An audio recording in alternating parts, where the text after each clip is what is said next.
sentro sang balita sang damnaglang ang isa ka karbaw sa San Enrique, Iloilo matapos ginluwas sini sa peligro sang pagkalamos ang iya amo sang sila ang natrap sa tubig baha. Apisar dalayawon ang aksyon sang sapat ang wala naman ginlauman. Kilala ang mga karbaw nga kapartner sang mangunguma kag natukahan sa mga mabugat nga lubrahon sa talamnan. Apang magluwas sini, madamo pa sa mga mapuslanon nga butang nga pwede makuha sa karbaw. Kag ini ang ginaduso sang Philippine Carabao Center sa Kalinog, Iloilo nga ginapamunuan ni Director Arn Granada. Kung ano ang mga ini, tutukan ta. Mga kapuso, kilala ang Carabao bilang nagapanguna nga partner sa mga mangunguma sa pagpangabudlay. Apang magluwas sini, madamo pa sila sa benepisyo nga pwede mahatag. Kagini ang istoryanta subong nga aga upod sa head sang Philippine Carabao Center sa Kalinog, Iloilo, si Director Arn Granada. Good morning, Sir Arn, kag welcome sa GMA Regional TV Early Edition. Good morning, Kate. Mayong aga, Ma'am Kate. Kag sa aton mga kapuso nga naga-view, nagapalamati. Mayong aga, gitliwan. Una gid luyag ta mahibaluan kung ano gid ang mandate sang Philippine Carabao Center. Of course, ang aton ahensya bilang idalom sa Department of Agriculture, bali attached agency kita under sa Republic Act 7307. May mandatos ang Philippine Carabao Center agud pag-conserve, promote, propagate, kag inisya nakatutok sa pagpasanyog sa industriya sandig sa Carabao bilang puluhaan sang gatas, karne, kag pang-ubra arado sa panguma.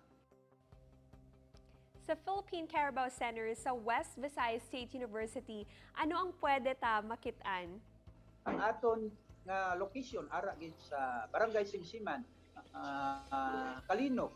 Natawag naton Philippine Carabao Center at West Visayas State University Kalinog Campus. May ara kita to nga mga stocks na frozen semen. Ari na diri sa Pilipinas ang biotechnology sa genetic development program para sa kahayupan katulad sang Carabao. Besides sina may ara pagit kita sa farm nga demo farm na semi-commercial ara da sa aton likod sa opisina sa campus ng West Visayas State University. Of course, within dira sa aton opisina kag nearby nga palibot, ara da ang mga national awardee farmers naton nga mga rural village backyard dairy farmer. Pwede nato na magiging part sa ecotourism, mabisitahan kag makita naton ang ila pagsinerayo sa actual village backyard milking program nga nakaangot sa Carabao. Sa inyo center, nagaproducer kamo sang dairy products na gikan sa Carabao. Pwede ta matagan sang ideya ang aton mga kapuso kung paano ini ginapatigayon? Ang may ara na nga mga Bisaya na Carabao, na mga babaye, pwede naton i-develop into semi or crossbred dairy or gatasan nga rasa. Kano, Pinay nga Pinay, crossbred ang resulta, Carabao talang ana. So magiging bloodline sila nga milking type. Ang inang abaye may kapasidad magproducer sa 4 hasta 5 kalitro. Crossbred or mestiza. Ang dairy products nga inyo matipon, anong inyo nga ginahimo? Pasteurized fresh milk. Pero the best nga negosyo, nga dako nga income sa organisado nga asosasyon or kooperatiba bilang enterprise, ang mga mangunguma nga nagproducer sang gatas, gina-collection ini siya kag ginadulong dito sa processing plant.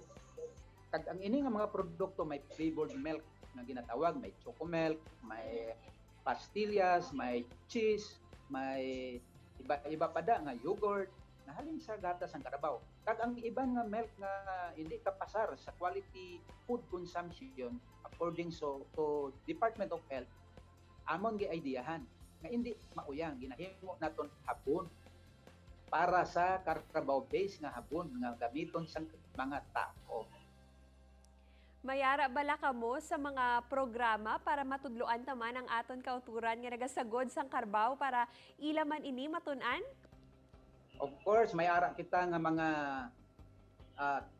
duha ka major nga program. Amo ning genetic improvement program kang ang isa amo ning ginatawag naton enterprise development program.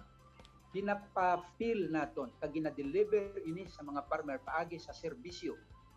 Direct service sa artificial insemination.